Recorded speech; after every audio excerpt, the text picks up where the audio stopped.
সোনার বাংলাদেশে প্রতিনিয়তই আমরা দেখি যে বিভিন্ন জায়গার মাঝে অ্যাক্সিডেন্ট ঘটে, অর্থাৎ সড়ক দুর্ঘটনা ঘটে। তার অধিকাংশ দুর্ঘটনার শিকার হয় যারা মোটর সাইকেল আরোহী। তার কারণ জানেন নি কিতা? কিছু মানুষ আছে যারা মোটর সাইকেল চালায়, তারা মোটর বাইকে বা মোটর সাইকেলে উঠার বাদে মনে করে যে তারা বিমান উঠছে।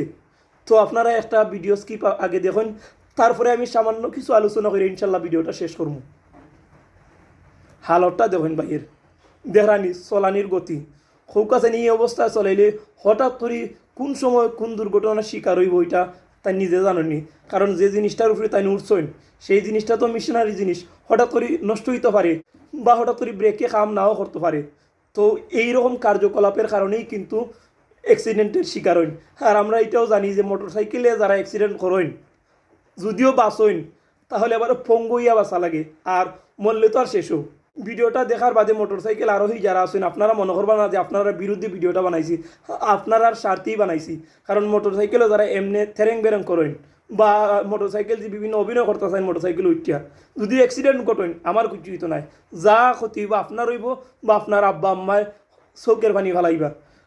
তো আমি কইতাম চাইলাম যে আপনার স্বার্থে আপনারা নিজের জীবনের ঝুঁকি যাতে না হয় এর লাগি ভিডিওটা শেয়ার করলাম, এবং আপনারা কইলাম যারা মোটর সাইকেল চালাইন আপনারা ধীরস্থিরভাবে মোটর সাইকেল চালাইবা। কারণ আপনি যদি কোনো জায়গায় তাড়াহুড়ো করে যাইতা চাইন হঠাৎ করে দুর্ঘটনা ঘটি গেল তো আপনার আর যাওয়া হইল নি। এর লাগে আমি কইতাম চাইলাম যে ধীরে ধীরে যাইবা। হয়তো আপনি যাইতা 5 মিনিট আগে 5 মিনিট পরে গেলা, তো অনেকে কইবা যে অ্যাক্সিডেন্ট তো হইয়া না, অ্যাক্সিডেন্ট হইয়া এন আমরা জানি, সতর্কতা অবলম্বন করতে নানি। আপনার আল্লাহ বিবেক দিছেন নানি, বিবেকটারে খামো লাগাইতা নানি। মানে আপনার আল্লাহ বিবেক দিলে আপনি মোটর সাইকেল উঠতে কইলা যে এই ঘটনা যেখানে ঘটার তো ঘটবো, হই আপনি মোটর সাইকেল হতা করলা আপনার উল্টি গেলা, উল্টি হাত পা ভাঙ্গি গেলো, কইলা যে কপালে যা ছিল তা হয়েছে। মানে এইরকম সুবিধাবাদী মাত লইতো না, সুবিধাবাদী মারতে পারবা দিন শেষে ক্ষতি আপনার হইব।